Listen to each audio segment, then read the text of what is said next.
Welcome back, everybody, to another amazing episode of Paranormal, the New Normal.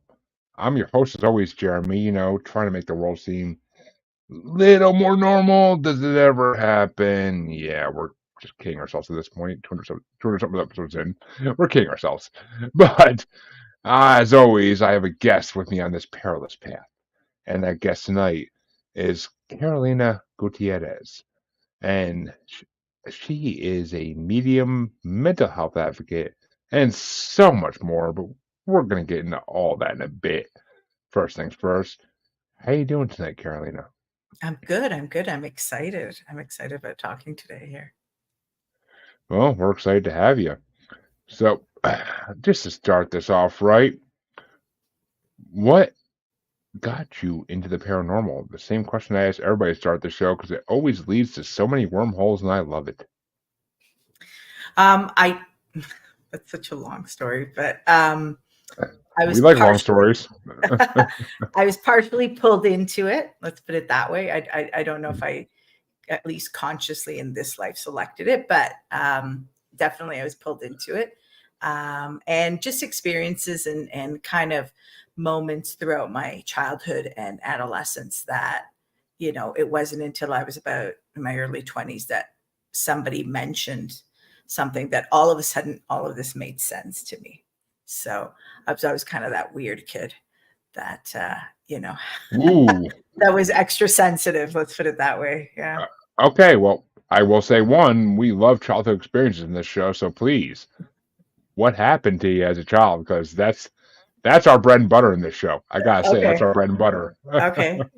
So the very first, so I'm a medium now. I work with people. I'm a counselor. I do spirit workings with them.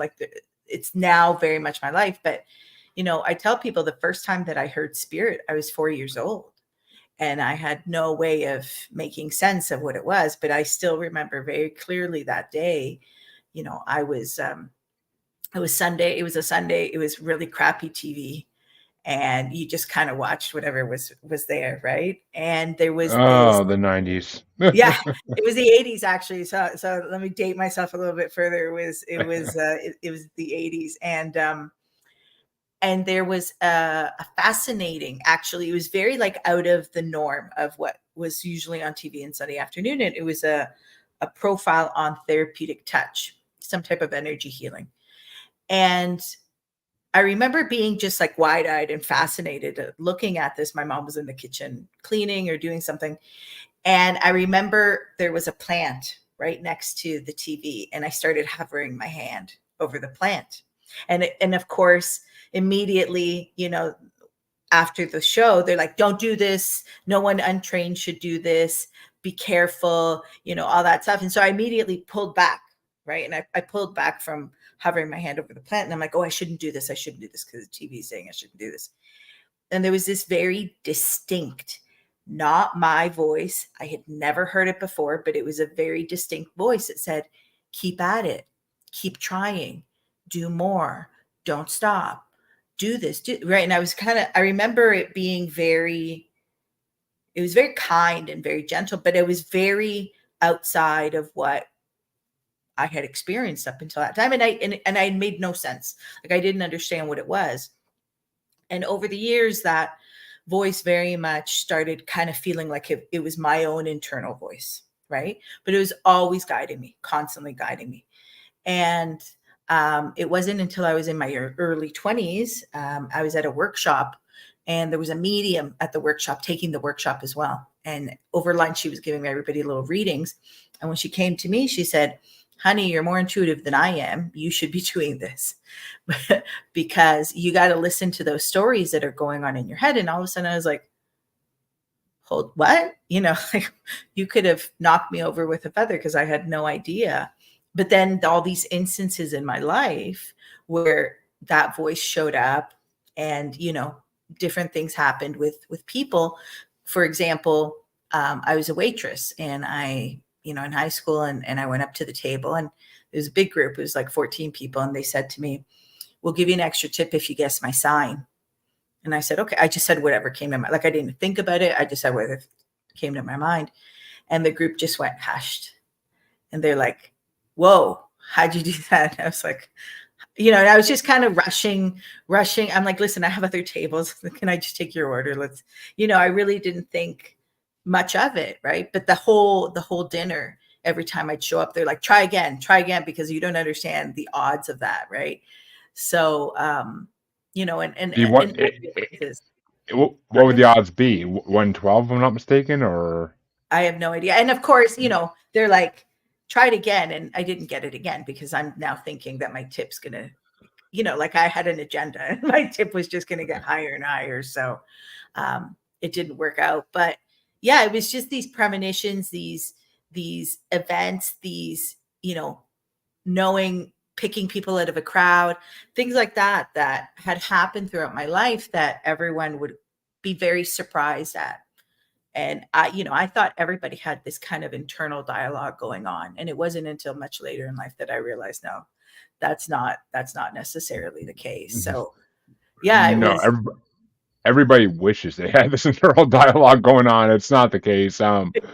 And just for my listeners out there, I was correct. There are 12 zodiac signs, so I mean it's a 1 in 12 chance. But I mean, as a famous man, Han Solo once said, "Don't tell me the odds." But so please continue.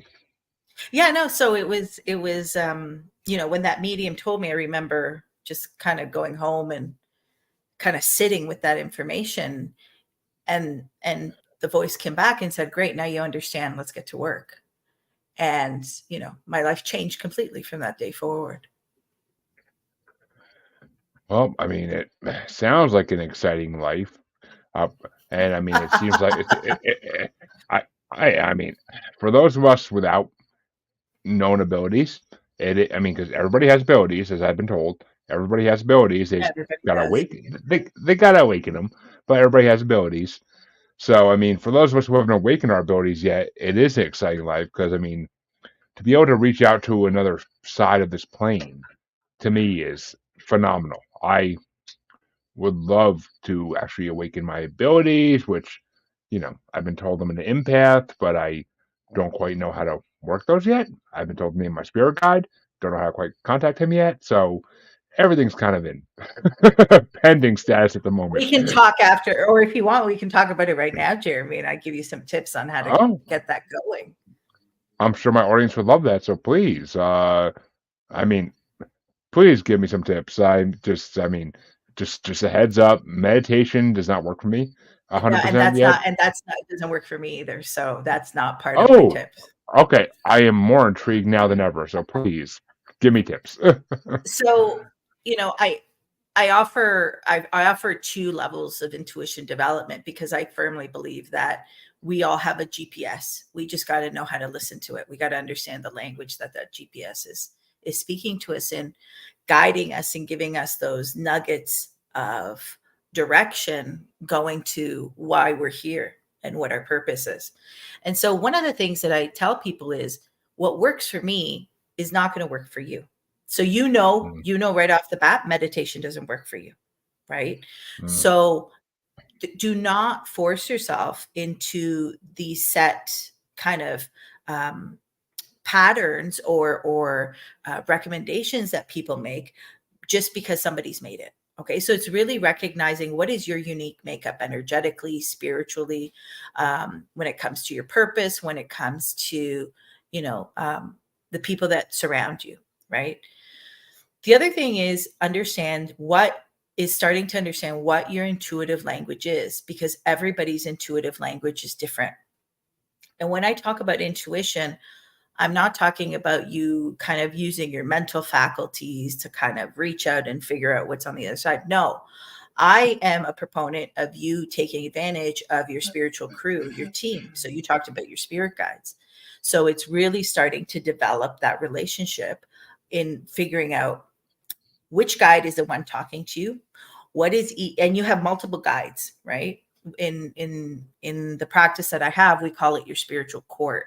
So it's knowing, who's there for you and what is it that they help you with, because different guides help you with different things. And when it comes to spirit guides, I always say that it's a season, reason, or a lifetime. You have guides that you're born with, that you take every step with until your last breath, and they usher you over to the other side. And you have ones that come in depending on the purpose or kind of what's going on in life. So you see a lot of guides, for example, come in when somebody becomes a parent for the first time, and when their children change kind of the stages that they are, right? Because they See, require different things.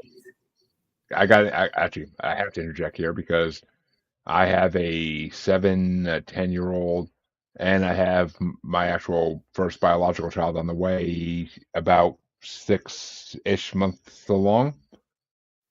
As I look at my wife as I say that, but about 6-ish months along, months along at this point. So I mean, uh, Congratulations.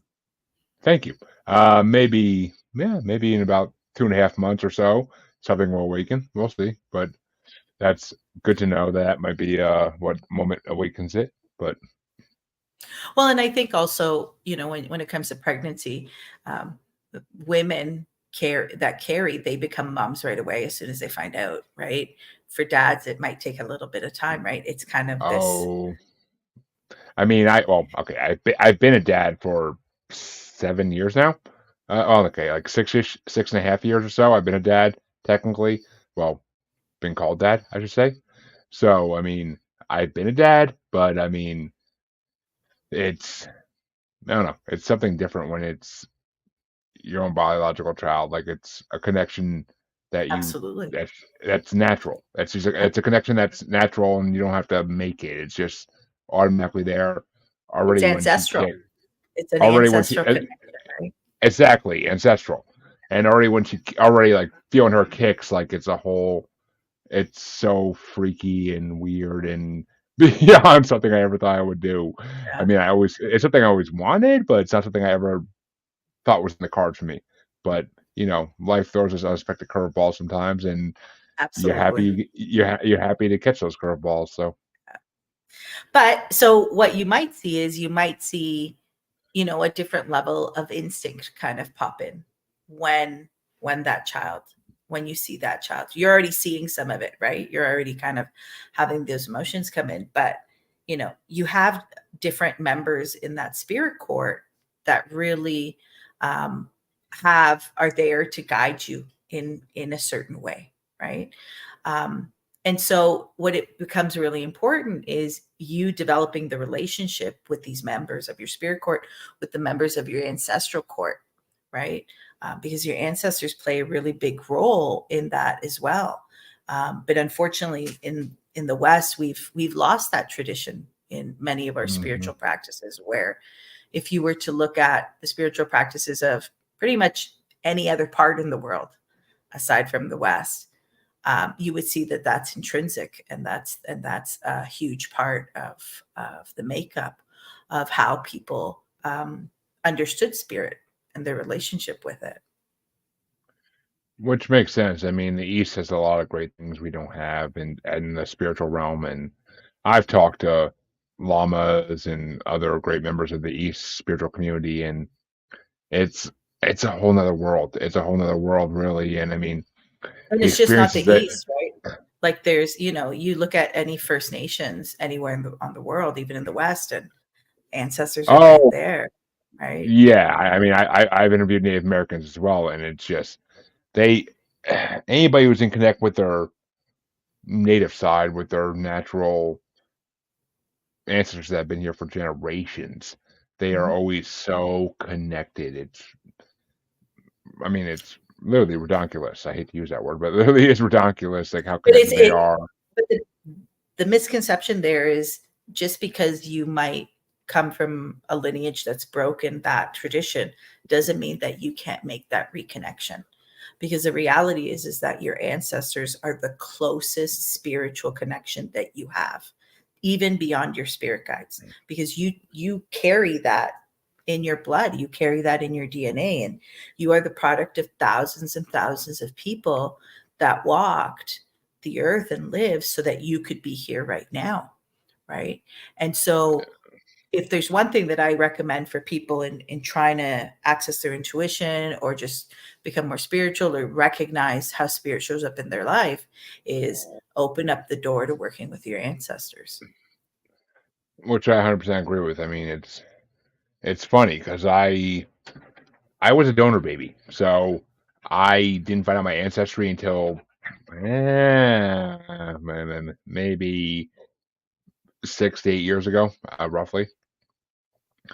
And it was not. It was, the minority of my ancestry was what I expected. The majority of it is what I didn't expect. And I mean, I don't know if I ever talked about this on my podcast, even though 200 episodes in, I don't think I ever brought this up. I found out I'm majority European Jewish, Mhm. which I mean is it's not nothing to do with the religion. It's more to do with the class of people that Yeah. migrated throughout Europe in the early years. So it's interesting because I never considered myself Jewish in my life until I saw that. I was like, oh, okay. Yeah. Like I didn't know what to expect. I didn't know what to. I mean, I'm like, can I make a golem? Like, like it's just like, can I make a Dybbuk? Like that's the first place my mind went to because I'm like, what does this mean for me? Like, I'm like, can I? I'm like, my paranormal side, I'm like kicked in. I'm like, what does this mean for me? I'm 40 something. I'm high 40 something percent European Jewish. I'm like, I don't know what this means because it's not a side life I ever explored. And to this day, 6, 7 years later, I still haven't explored it like Yeah. fully. It's just, it was an ancestry.com test. And I just did it because I had a Groupon for it and it was, shit and giggles. But Surprise. I mean, the interesting thing about it all is it actually led me to knowing who my donor father is, my Yeah. biological father, because I never knew that. Like, I knew I was a donor baby for a long time at that point. Like, half my life at that point, I knew I was a donor baby. But I never knew who my biological father was. Turns out I have like 8 or 10 biological half brothers, half sisters. But so, I mean, it opened a whole new world. Like, it interested me people I never knew I was related to. Haven't really had a chance to meet any of them yet because, life gets in the way. But I hopefully someday I'll get to meet some of them next trip to New York, maybe. But I mean, it's interesting. Like, it basically unlocked a whole side of my spiritual side that I didn't know existed, and Absolutely. now I'm trying to like put the puzzle pieces together. Like, where does it all fit? Yeah. Because I always was told growing up, like, oh, you're Italian, you're basically almost 100% Italian. That's not true. Yeah. Like, that's not like these European Jews. I lived in Italy at one point or another, but that's not exactly what I am. Like, I don't know. I just to this day, I've been thinking about it a lot, like lately, a lot.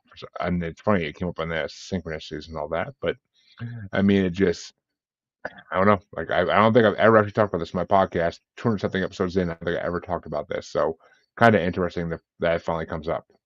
Well, as you're discovering it, there's a couple of things that, excuse me, you might want to keep in mind.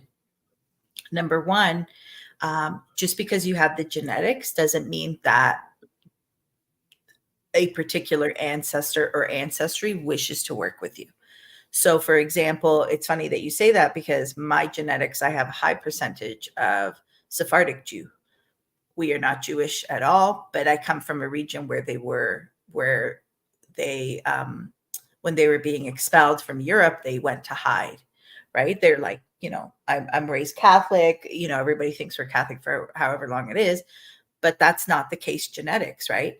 Yet my Jewish ancestors made it very clear when I started to explore this that they're like, yes, we know you have this ancestry, but we're not the ones that show up for you that much when it comes to working together.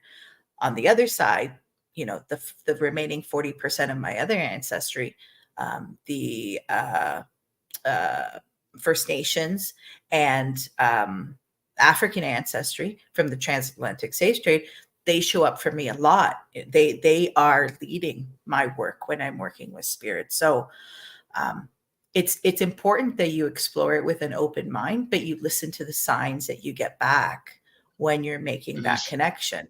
See, that's the funniest thing of it all. I literally had a psychic medium, something along those lines, on the show probably a month ago at this point, and she told me, she's like, your spirit guide's name is Anthony.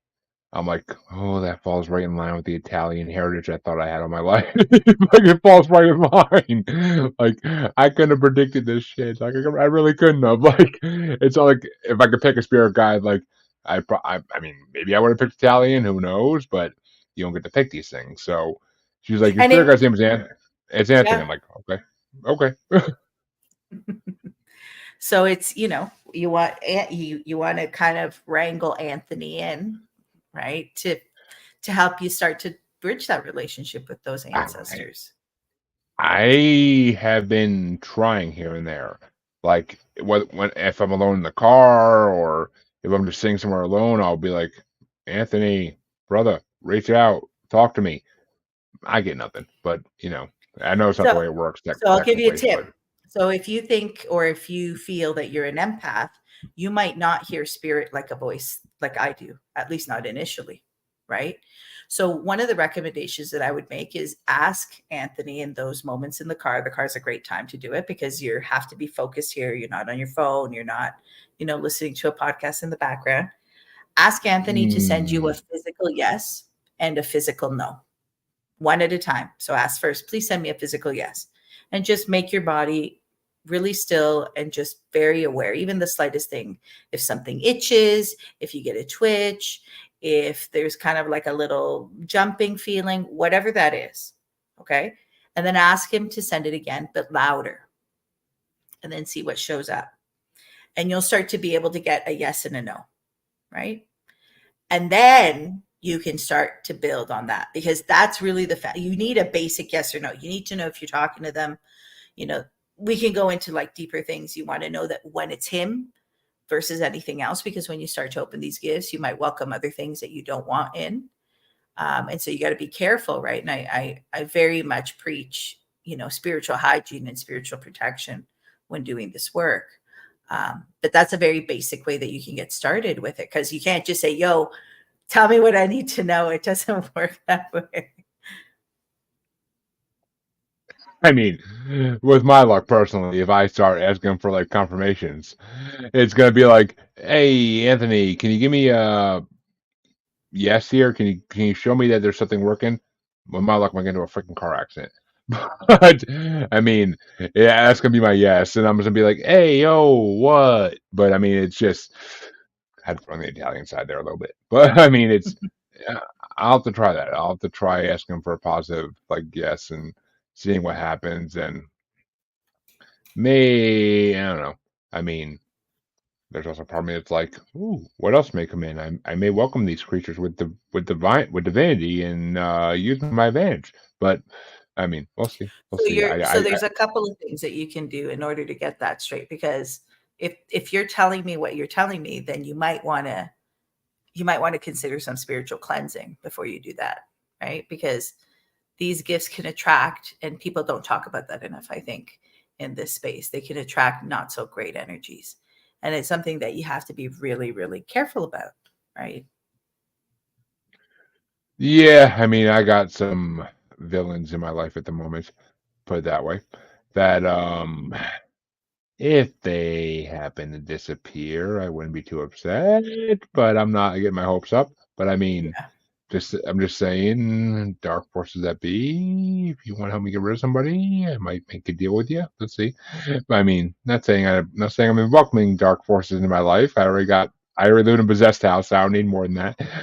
But it's just, life has been difficult the last year, and I would welcome an exit from this difficult life at this moment. Not in a final way, but in an exit from these circumstances. I'll say because I don't want to. I don't want to invite the worst things in here. Come on now. No, no, no, no, no, no. I'll say it right now. No, y'all not welcome here. Just stay out. But I don't want to. I don't want to bring the worst things in this world to myself. I mean, I don't know if you are a believer in demons or really bad Absolutely. spirits, but okay, I would say, I'm Latin. Like there's no we believe in bad luck and ghosts and all the stuff in between. So I'm I find it yeah, that it's something that I bring up a lot because we live in a world where the new age has very much taken over, and doesn't like to talk about those things, but it doesn't mean that they don't exist and that you don't have to deal Oh, with them. This work. I mean, I personally don't like to call them demons because I feel that's too Christian of a phrase in a way. Sure. I, Marketing, I'm whatever marketing you wish to use, but we're it's I at mean, the end of the day, it's not great, right?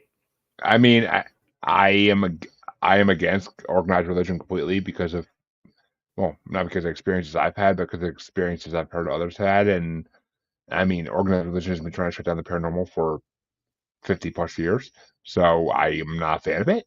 But I personally, I mean, are there demons out there, as some of you may call them? Oh, 100%. Are they Yeah. really these fiery red, ugly things? Maybe not. Maybe they're just very evil spirits. I mean, I'm one to believe in jinn or skinwalkers more than demons per se. But But those are different categories, right? At they, the end of the day, you can have there's you can write a whole volume of books in regards oh, to I, the way you with that, right? you, So, you could, but in my mind, they're all just pure evil, and they were just given different names by different societies. right. I mean, in my mind, at least, I don't.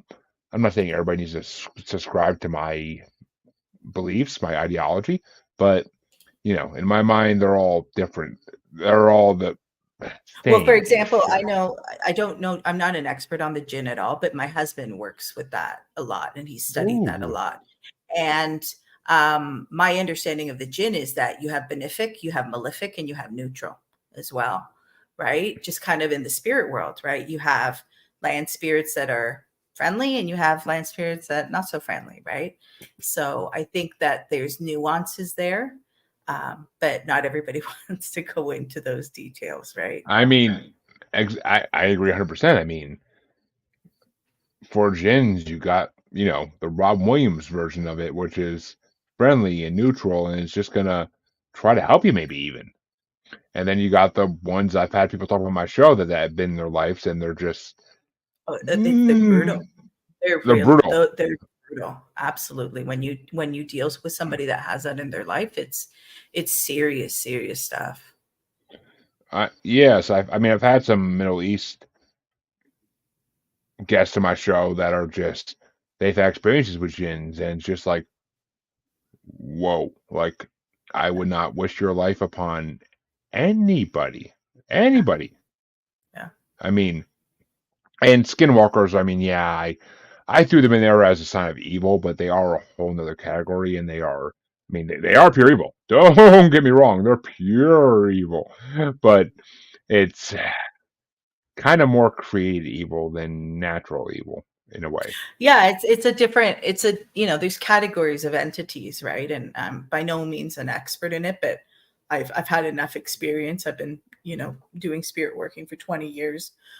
My partner does it as well, and so we've come across enough to know that yeah, there's a lot out there, and there's different ways, right? Some of them are primordial, some of them are attached to things, some of them are created through situations or instances, some of them are brought on by trauma, like we could go on and on. Sorry about that, that's my dog in the background. It's all good. I'm honestly surprised my dogs are being quiet. But I got So two yeah. mastiffs, so when Oh they yeah. bark, they're loud.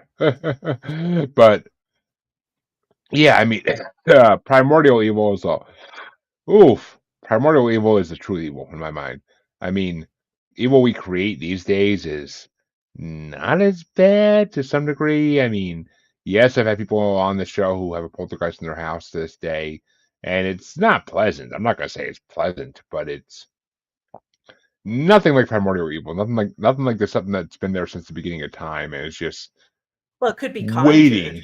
right? It depends who lived in that home before. If they conjured that, you'd be surprised at the stuff that people play with, right? Like it's just Oh, I right. mean, Like it's Milton Bradley selling Ouija boards since the 50s. Like, geez, like yeah. trying to make people conjure evil for God's sake. So, I mean, I and I say God's sake, even though I don't really mean that, but it's just Okay. turn of phrase. But I mean, Ouija boards themselves, like, what the hell were Milton Bradley thinking? Just trying to get people away to conjure evil things into the world? Like, I I'd say, yeah, that, but I think even in our in what we're seeing in the modern world, where there's been a resurgence of this, like the last 10 years in this space has been like nothing that we had before in regards to people being interested in stuff. And you take a look at you know TikTok or social media, and you see some of the sigils that people play with, and you see some of the activities that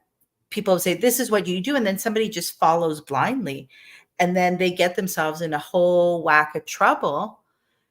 So I think there's just a lot of ways that it kind of shows up, right? There's a lot of like oh, I mean, knocks on the door, right?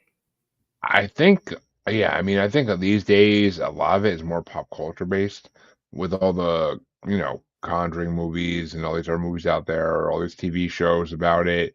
I mean, don't get me wrong, I love all these things. I do horror movie brackets on this show. We just did the top 50 serial killer movie brackets on this show. So, I mean, I love horror movies as much as the next person, which is a new thing for me because I never loved them until a couple years ago. But I actually despised them for most of my life until a couple years ago. But I think pop culture and popular media has a lot to do with it these days. And, you know, the last 10 years, the world's been difficult the last 10 years. I mean, Yeah, I wouldn't say, maybe not even the last 10 years, or the last, God, 5 years especially. The world's been incredibly difficult to deal with. And maybe these people are looking for an escape or looking for a yeah. way to make their life easier. And I Or get making that. sense, or making searching to make sense, to bring meaning back. Exactly. That there's a lot of Exactly. ways. I mean, exactly. That's 100% what I mean. Like Like, it's just, the readings that I used to do, that me and my husband used to do 15 years ago, we'd have a serious hex or a curse a couple times a year, right? Like very rare. It was. Now it's like once a month at least. I do shows. I do public shows. I do witchy fairs, psychic fairs, markets and stuff. So I'm in the trenches on top of my private practice, and the stuff that you see, you're just like, and the things that people admit to, you're like, oh my God, it's like all common sense has departed when it comes to this space. well, and see, I don't even like to give them the benefit of this, but I feel like the loss of organized religion does have something to do with this to some Absolutely. It degree. created a void, right? And everybody's like, what, I need some meaning in my life, but there's nothing there like it used to be, right? I mean, I, I also blame organized religion for this because they scared people away.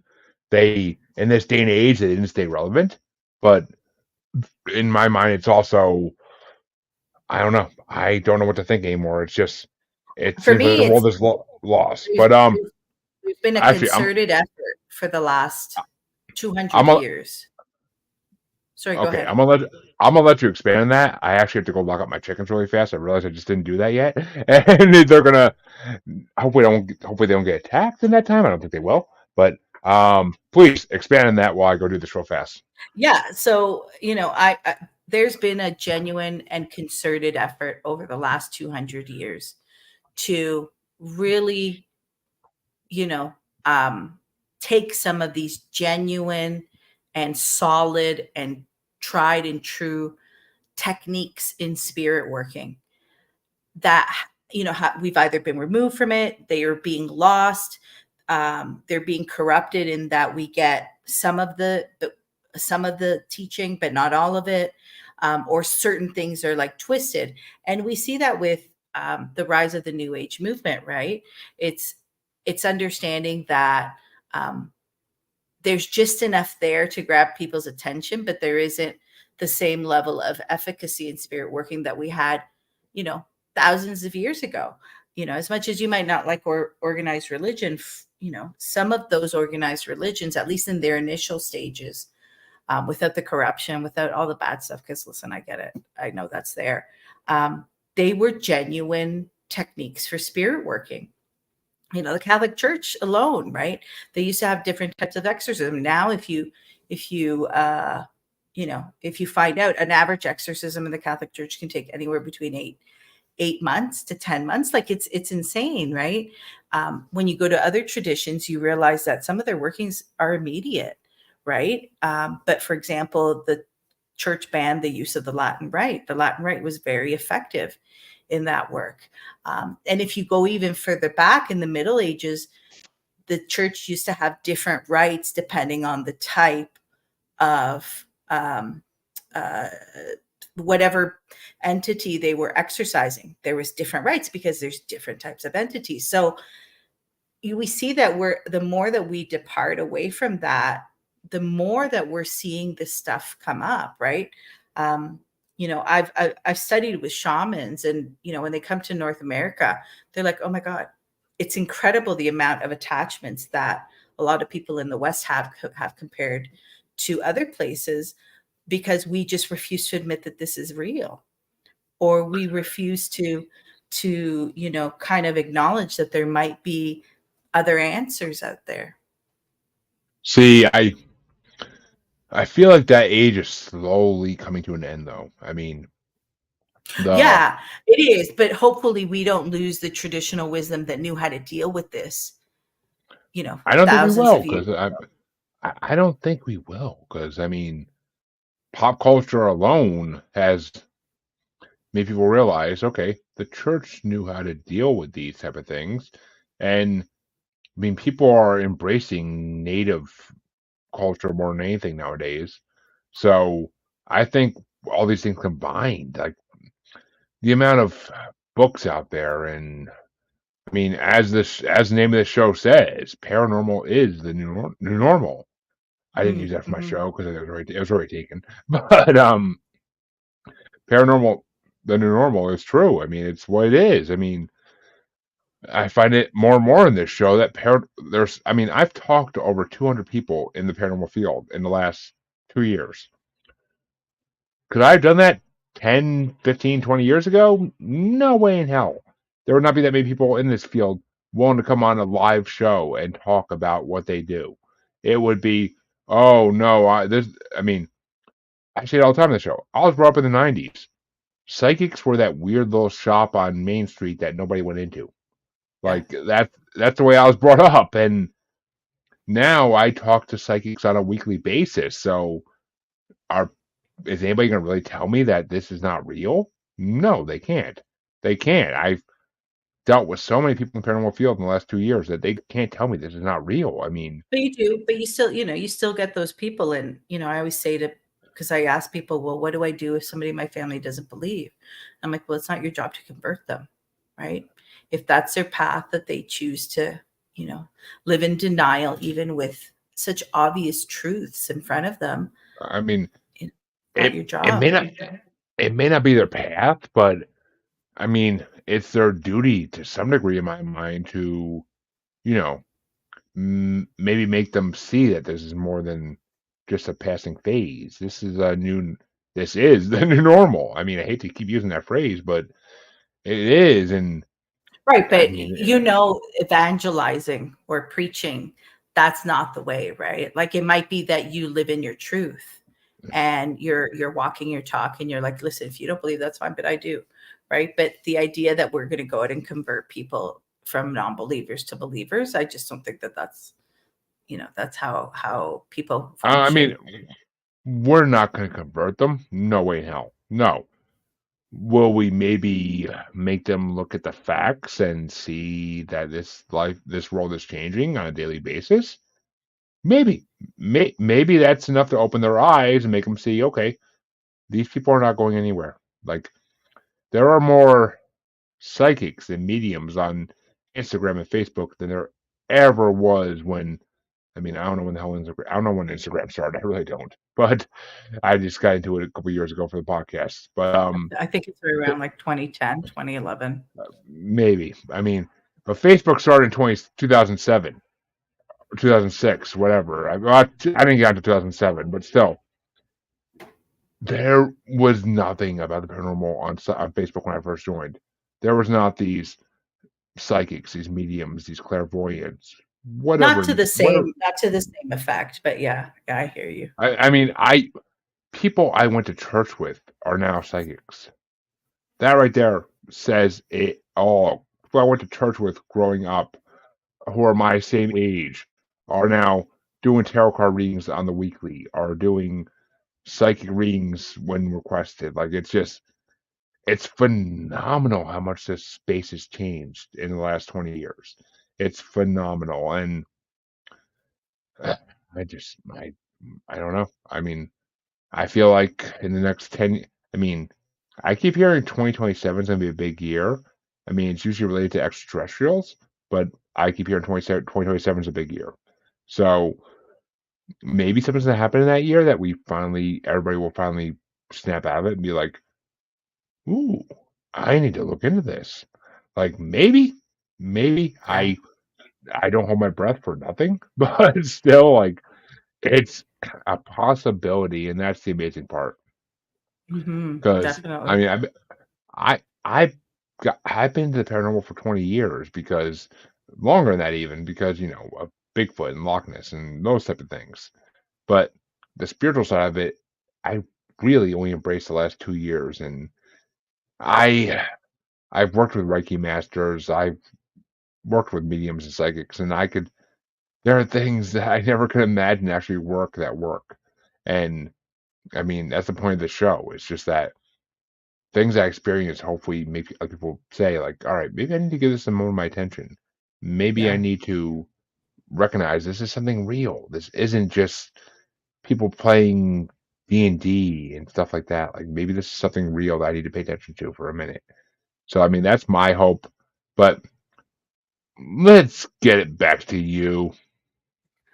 Because I mean, this should be about you, and I mean, yeah, we've done 14 That's minutes of okay. talking I about. like the back. I like the back and forth. Right. This is Uh, a uh, discovering. Right. oh, it's a it's been a good show. I ain't gonna lie, but but for all those listeners out there who do have this issue, I want to touch on it because ADHD is a real thing. Apparently, I have ADD or ADHD. I've been told by podcasters. I didn't think I ever did, but apparently I do, according to people I know that told me I have this thing now. I mean, it's a new thing to me. I'm still accepting it somewhat, but how do people turn this around and use it as to their advantage? Like, how do people take ADHD and ADD and use it to their advantage? That's a big question. So I think part of it is getting a proper diagnosis, starting right there. I was diagnosed in my early 30s when I went back to school. So I did not grow up understanding the mess and the chaos and, all the stuff that can come with it. So um, the proper diagnosis really helps because it tells you the type of ADHD that you have. And it tells you how that ADHD shows up for you because it doesn't show up the same for everybody else. Right. So, and I also think, I think that there is definitely, I'm not an expert here, but I've thought, there is definitely a combination of spirituality and spiritual gifts with being neurodivergent, right? I don't think it's a coincidence that everybody's kind of popping up with these issues, and it's in line with as we're seeing this spirituality and this search for greater meaning grow. Um, I also think that that neurodivergence gives you a heightened sense of intuition, right?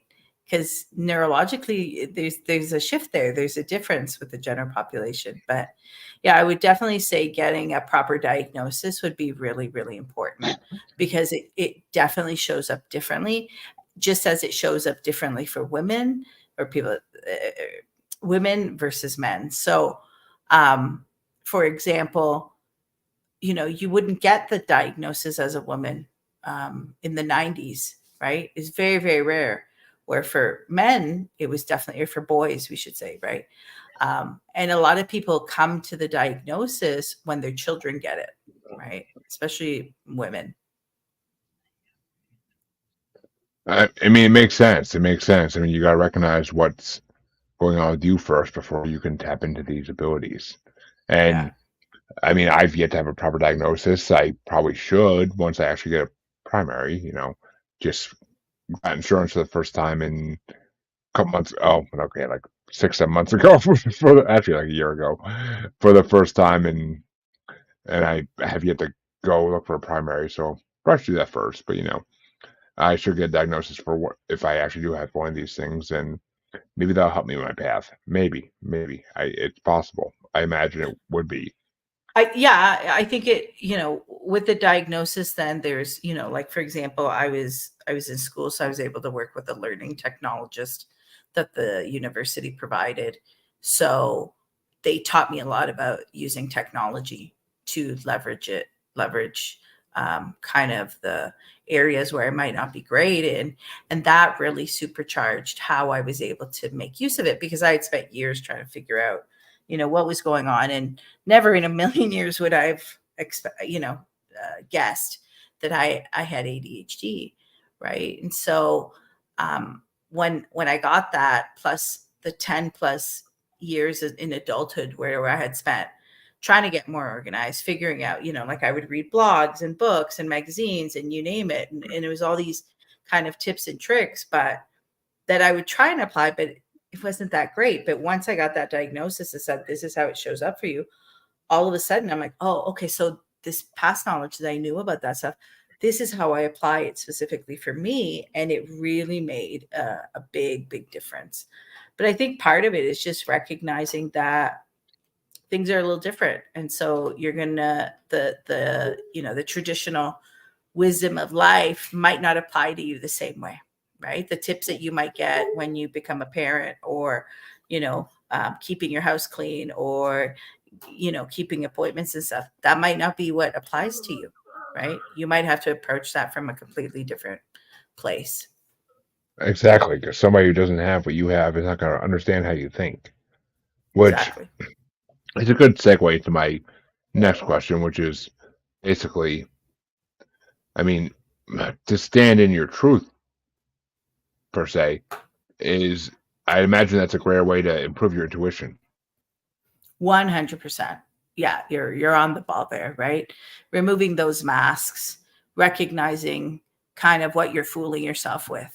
Because if you're fooling yourself in some area, then that's going to be really difficult to identify your intuition when it comes into that area.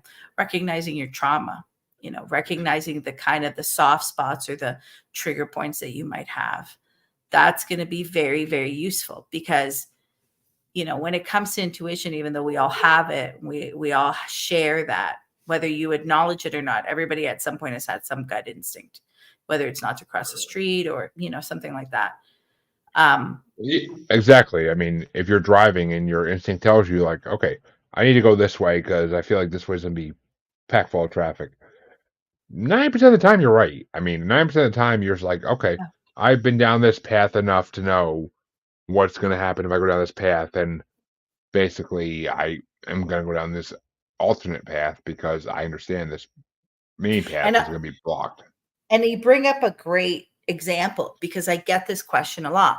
Why is it hit and miss? Why can I tell traffic really well? Why can't I pick a, a good partner or a good job? Or why do I go through these cycles even though I've been through it before, right? And if you think about it, because traffic is the number one example that I say to people that they should use to refine, develop that language, recognize the yeses and the nos, right? um, because traffic has very little consequence. People might debate that if they have like long commutes and stuff, but at the end of the day, usually traffic has very little consequence in the overall scheme of our life, right? Eh, Versus those Yeah, those burning deep questions of like, why do I pick the same abusive partner? Why do I have difficulty with relationships or just friendships, or problems at work or whatever? Those questions hold an enormous amount of clout. The answers there, your life is shaped around these experiences. right? And so your bias, your trauma, your static, your previous experiences, other people's opinions of you are going to influence those answers. Traffic, what are you going to get? Like what's the what's the trauma there? Unless you've been in a car accident, but like really just it from a general perspective, you get really quick responses and being like, oh, I listened to my intuition correctly there. Right. Oh, that panned out. Or I didn't listen. Right. Because sometimes when we don't listen, those are huge learning opportunities too. I mean, how many of us have gone? How many of us have just stuck to the path we usually take and just been like, oh, I should turn it off here? Like it's a Yeah. fact of life. It's a fact of life. Which, once again, an amazing segue to my next question. Because people may say, like, I try to stay connected to spirit, but, you know, life gets tough, which I personally can. The last year of my life has been the toughest life of my year ever. And, like, so many obstacles thrown my way, but I mean, I've managed to mainly overcome them all. But it's just, like, you know, 20 plus grand later. But I managed to basically avoid them all. But when times get tough, how do you recommend people stay with the spirit? Well, it's number one, it's understanding that it is a mode of resiliency. Like if we're looking at it from a mental health perspective, it is a way that we overcome obstacles, that we work through pain. It's recognizing that there's a higher power at play. I'm not going to use the word God, but just this other thing that there's something outside of us that is, that's at work.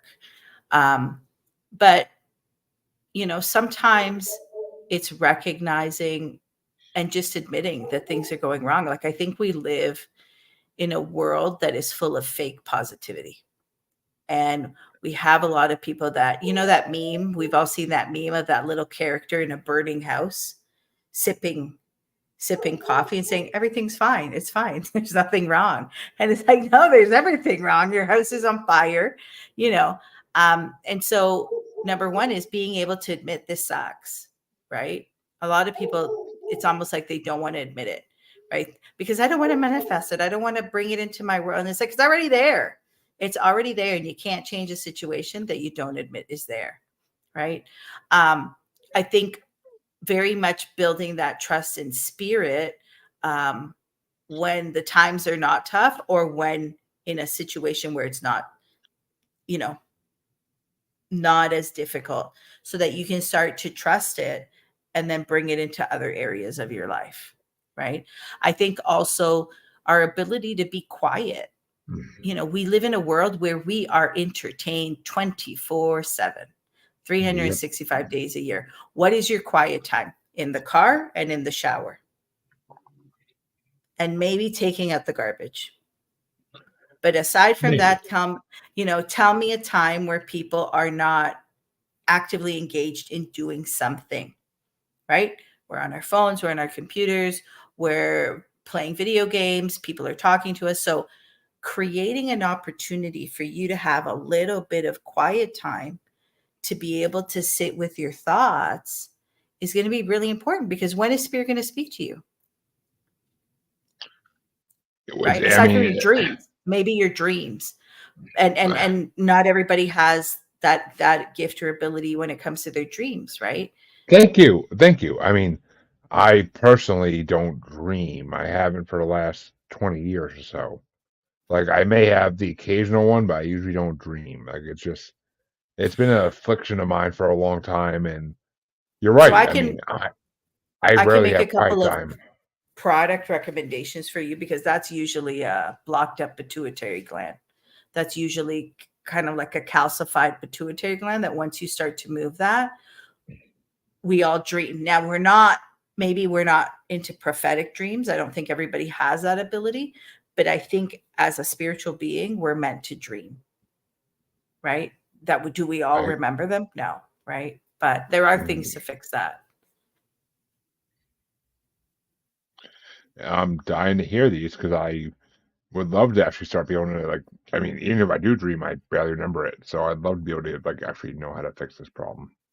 I'm not going to recommend. I don't know if you, I don't, like, they don't sponsor me or anything. So I don't know if you want me to talk about the product here on your show, or I can send you a Oh, link of what it is go separately. go ahead, talk on the show. This show is Okay. not quite popular enough where people are going to come to me and attack me for talking about them on the show. Okay. So there is a product. So I've never been somebody that really controls my dreams. My husband, on the other hand, is a prolific dreamer, right? So when my husband has a dream, I listen because there's something coming up, type of thing. But over the years, I had slowly started to really lose it. I wasn't remembering them. You know, it was something that was very rare. Somebody recommended this detox product for something else that was going on in my life. And I was really worried because I'm not one to, especially if it's like an MLM thing, like that's just not my jam. I don't really like that route. But this person spoke so highly and they're like, really try it. We were going through fertility treatment at the time, me and my husband. And I said, okay, well, what do I have to lose? Because when you're on that path, you get desperate really quickly. Hmm. And you're like, I'm willing to try whatever I it is that's recommended. I just want to say I get that 100% because my wife and I tried to have a kid for the last 3 years, and it took literally 2.5 years to make it happen. And by some miracle of something out there, it happened. I don't want to Yeah. say God, but by some miracle of something, it happened finally. And Yeah. we tried for a long time, and I actually thought I was infertile for a while. I thought maybe the COVID vaccine made me infertile or something. I really didn't know what to think. But Right. I Well, mean, it was so just we were scary. we were year 10. Let's put it this way. We were year 10 when we Oh, tried okay. this. And it did not make me conceive, so I'm not saying that it helped with that. But she was like, it might be that you need to detox. Like maybe that might be an issue. And I said, okay, well, what do I have to lose? And it was very simple. It was just a little spray under the tongue. And I was on the Facebook group for the product, and people were just raving. And I was like, what? I'm like, okay, well, what do I have to lose? And it's something called TRS by Coseva is the company. They recommend 6 bottles. Once you go through the 6 bottles, that's the minimum kind of detox. And what I noticed was that everybody on the group that would start the product, the first effect within the first couple of weeks, usually within 2 weeks, but on average about a month, would all talk about the amazing dreaming that they had started having since since taking the product after years and years of not having it. And I was like, okay, maybe, that really wasn't on my mind when I took it. But let me tell you, like within 2 weeks, I was like, oh my God, this is noticeable. Very, very noticeable. And part of what it does is the first detox, supposedly by the company, is that it targets your pineal gland. And that's the area that is responsible for our dreaming. So I can send you the link. Interesting. I'll send you the link, Jeremy, when after the show. But again, I don't Please get do. anything from it. But there was a whole bunch of other things that came with it. Like it's very like I still use it. I go on and off it, but like I found it's been very, very interesting working with that. Interesting. I mean, I don't know. When I was a child, I used to have these premonition like dreams where, I mean, never was Hmm. anything important. It was always like stupid conversations people be having around me. But like, I would actually dream these conversations weeks to months before they happened. And then, like, when they happened, I'd be like, wait a minute, this is familiar. I'm like, wait a minute, Yeah. I dreamed about this. Never made an impact in my life whatsoever, premonitions, but I mean, I actually used to have them. I mean, it was just images of things that would happen eventually. I don't, I to this day, I don't know what to think of it. Like, I'll have premonitions of conversation. I used to have premonitions of conversations, and that's So all I it have was, to though. ask you because I know you said you don't like to use the word God. What do you think that is? What do you think you're tapping into when that happens? If it's not a higher power? I mean, the universe in general, I think. I think this I think this world has a spiritual plane that you tap into when you dream and when you meditate. I mean, I can't, but other people who can, I think they're tapping into the universe. I mean, this universe is full of spiritual energy, and I think we are tapping into it. I mean, whether it's whether we're tapping into other planes where the future already happened and we're seeing things that already happened, or whether we're tapping into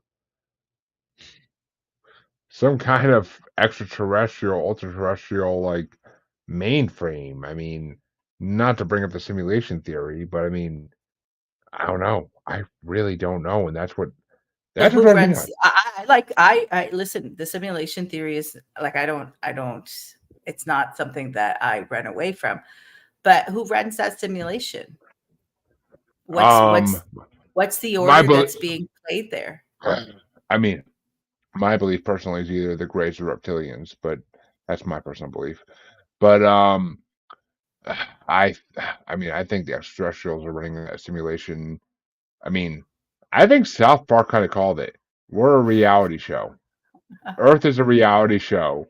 South Park called it decades ago.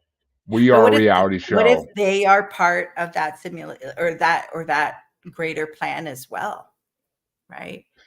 I mean, it's. I don't think it stops at that. I don't think it stops at the Greys or the reptilians. I mean, I kind of do. I feel like. I So mean, you think they run the show? That's where it ends. When we I die, we're mean, recycled back in, I and then well, it's monkey I mean, dance.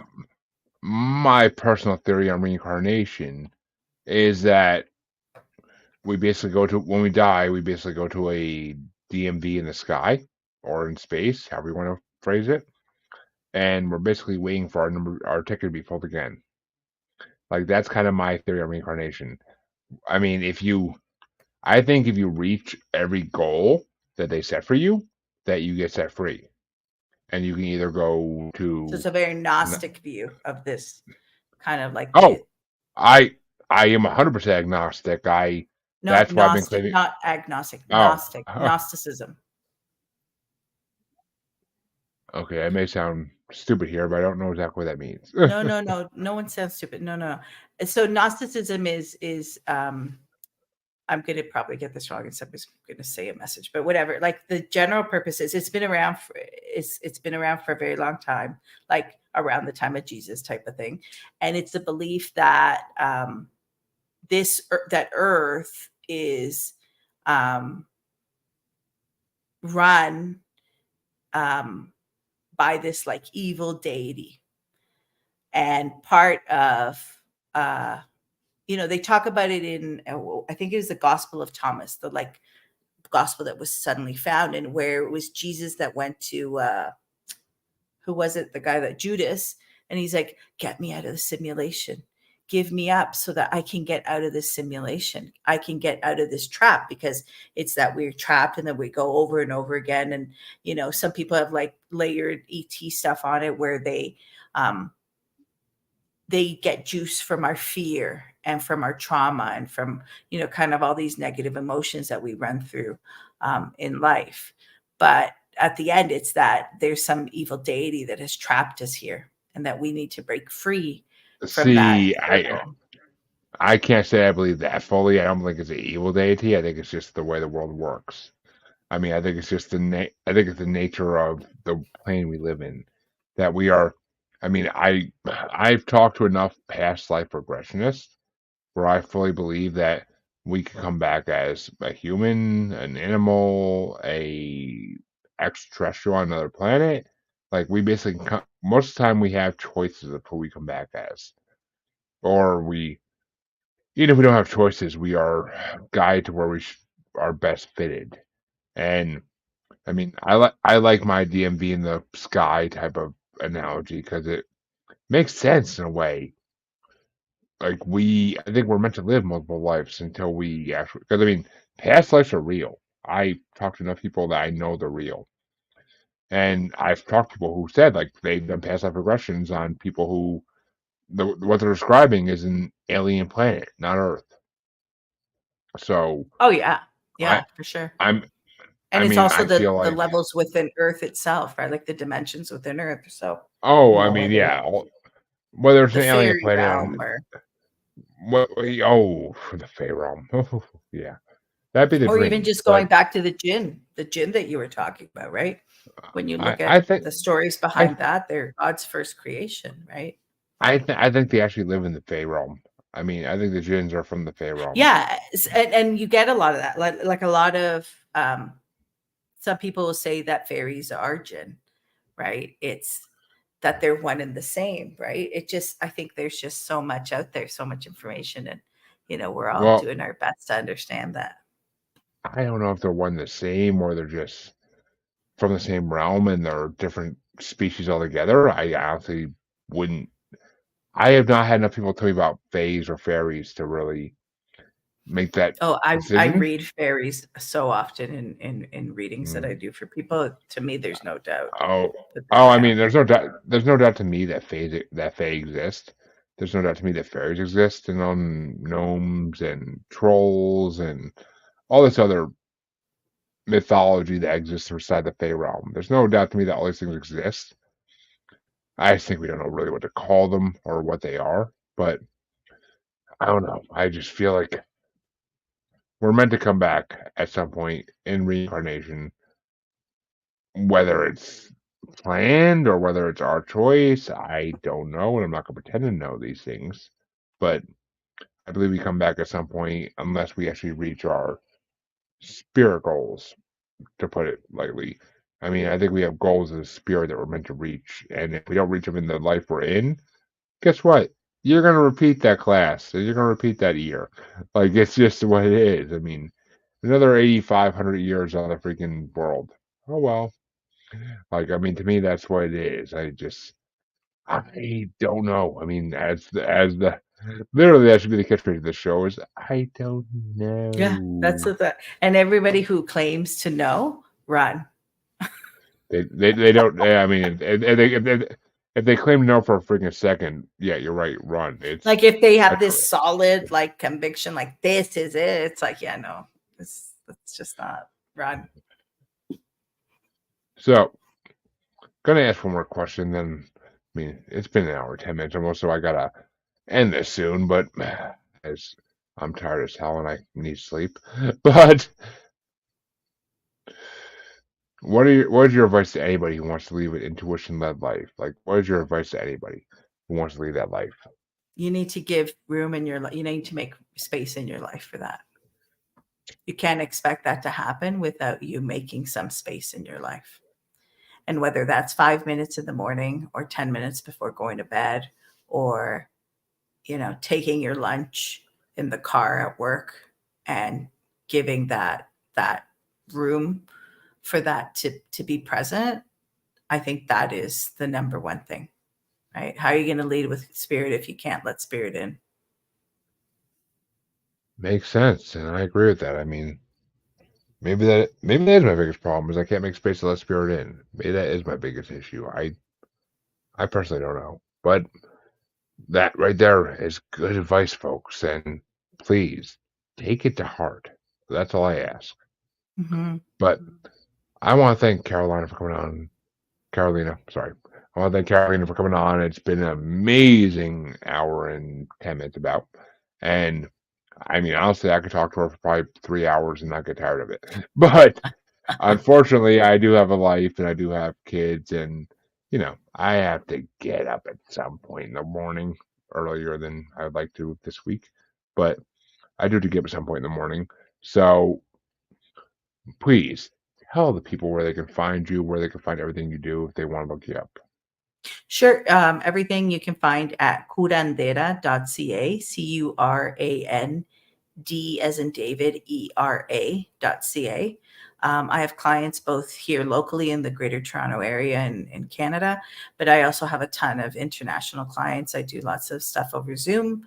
I am a licensed counselor here as well. So, yeah, and I offer a free 10-minute consultation. So if anybody, I'm not fit for everyone. I'm not meant to work with everyone. So I want everyone to have the opportunity to see if it's something that might resonate with them or not.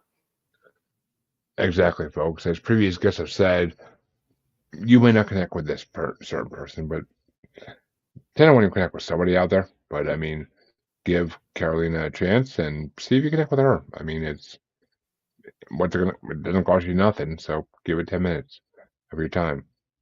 And you all know where you can find me. If you don't by now, just fucking shame. But check the outro. It's all there. It's all there as always. So that you know where you can find me if you want to see everything else I do. Check out past episodes of the show, what have you. But I want to thank you all for tuning in, for checking us out tonight. And I have another episode planned tomorrow, and then next week we'll see what happens. Monday's episode didn't exactly plan out. The guest couldn't show up. I forget what happened, but it didn't plan out. But come back tomorrow and come back next week. I thank you, and I want to thank Carolina for an Thanks for having me, amazing Jeremy. episode. Oh, my freaking pleasure. And see you tomorrow, guys. Have a good night. I know I'm about to pass out.